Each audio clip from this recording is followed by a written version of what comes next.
How long were the queues? We got Genie Plus, so the queues are not bad. I know, I've seen the Defunctland video. The Fast Pass makes it worse for everybody. I get it. But if you don't buy the Fast Pass, it's a lot worse for you. You don't, like, if I could talk to everybody going to Magic Kingdom tomorrow, and I could say, hey, we're doing a thing. None of us buy the Genie Plus tomorrow, okay? If I could do that and have it work, then that would be a different story. But there's no way that's going to happen, because as soon as we say don't buy the Genie Plus, people are going to be like, I'm buying the Genie Plus, because holy cow, that value is going to be crazy. So my wife is like, she was a pro.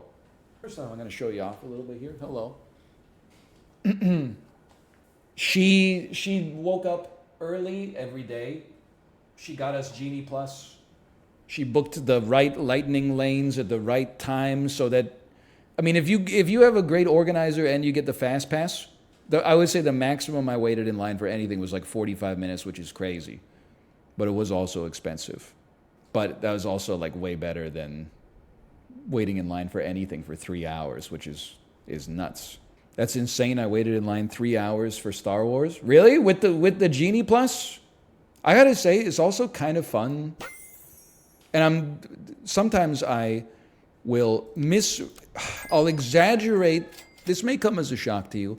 I'll exaggerate my opinion or preference on something for comedic value, okay? Sometimes. It's been known to happen. This may shock you.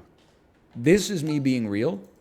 Oftentimes, we would do this thing called rider switch, which basically allows, like, it's if you're in a group but like one person doesn't want to or can't ride the ride, but you have to stay with them, then you basically talk to the staff and you're like, hey, I want to ride this, but I'm with this group, but somebody needs to look after our baby, so can I skip the line? And they're like, yeah, no problem. So the first people go through and they wait in the line, and then you kind of jump the queue at the end. So you don't have to spend 6 hours to get 4 people to ride one ride when you got a kid. Which is nice. It's very nice. This is another way that people with kids stay winning. So that means on a couple of rides, I basically rode by myself and became like a part of another family. And it was kind of nice, honestly. When I rode Rise of the Resistance, I got adopted into like an older Italian family. The dad and the son were sitting in the back. I was sitting up front with the mom. We were both ducking under stormtrooper lasers and stuff like that. And then as soon as the restraints came up at the end of the ride, I got the fuck out of there. Because I was like, I don't want to have like a post-ride recap with these people. I don't know who they are. Are you crazy? And then with Guardians of the Galaxy ride was kind of weird because I was on it solo. But like you go into a room and Terry Crews talks to you through a TV for a little bit. And I like to think that I'm not a saint, but I'm a good guy. So they say, hey, everybody move up, like as far as you can move up. I'm not the tallest person in the world, but I'm taller than a lot of the people at Disney World because they're little kids, right? So I moved up until there was like one body length, or body width between me and the line in front of me, just to create a cushion. And then this dad and his young son, who was like 5 or 6, came up and they were standing behind me. So I looked at the dad and said, hey, you guys can go up here if you want so you can see better. And he took offense to it. He was like, nah, I think we're good. And he didn't even put his kid on his shoulders or anything like that. Like his kid was just standing around the height of my kneecap, like not able to see anything. And I was like, oh, no big deal. But then I ended up riding with them on the ride. And it was like the kid was getting yelled at, which, I mean, he was misbehaving, but still I was like, this is probably not how you imagined the vacation going down. The kid was trying to like just jump over the restraints or like the gate to get onto the track and stuff like that, but still, I was like, man, why don't you should have just taken the spot and moved up, man. Now it's awkward.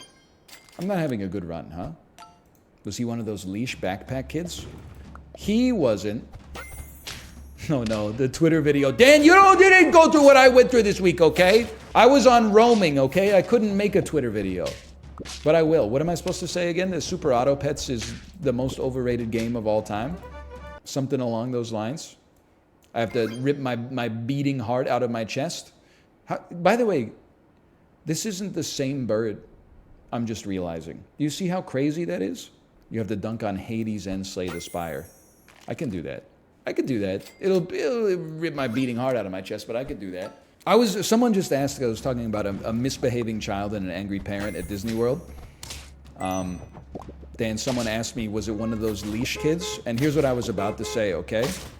I understand looking down at the parents who have their kid on a leash. As a parent who has a kid who does not need to go on a leash, I do understand the leash parents, though.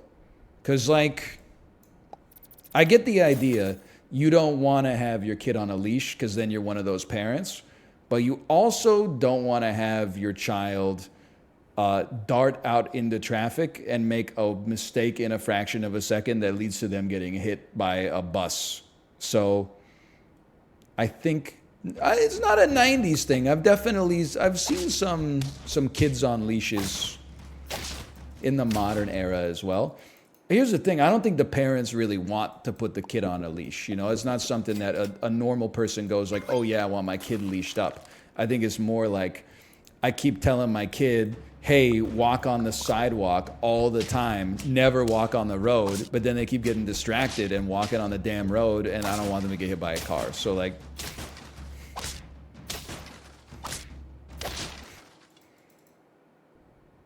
I saw it in the 90s. I don't see it that much anymore. Well, does your ass go to, Gymboree? Are you at you going to Disneyland or something, like going to Disney World? You going to Legoland or something like that? I mean, were you a kid in the 1990s is really what I'm trying to ask, because if you were a kid in the 90s, you were probably going to places where there were lots of other kids in the 90s. That's where you see a kid on a leash. If you're like 29 years old right now and you hang out in like cool bars and restaurants and stuff like that don't sell chicken fingers, then you're probably not going to see too many kids on leashes. You're probably not seeing too many kids at all, except occasionally in your work from home all hands stand-up meeting at 9-10 a.m. every day. You might see someone's kid walk behind them, and then you'll be like, get out of the frame, I'm going to get fired. But like, that kid's not going to be on a leash, because who would be holding it? Because both parents have to work to sustain themselves in today's modern economy. I lost my kid at Disney World once. Most terrifying 5 minutes of my life. This is no joke. At least once a day, I would be walking and I'd be doing this. You know, you do the keys, wallet, phone check. I added niece, baby to the keys, wallet, phone check, just to make sure that I had everything. And I would do it like once every 15 minutes just to make sure, like, you're establishing like a chain of custody here and stuff like that. At least once a day, I would go keys, wallet, phone, because that's the most important part. You always got to put on your own oxygen mask before anybody else's. Then I would go niece, oh my God, where's our baby? And then I would freak out for like 3/4 of a second, and then I would be like, oh right, she's in the stroller that I'm pushing right now. Okay, everything's fine. And the worst part is, like, I would know that it was going to happen once a day, and it would still happen. But anyway.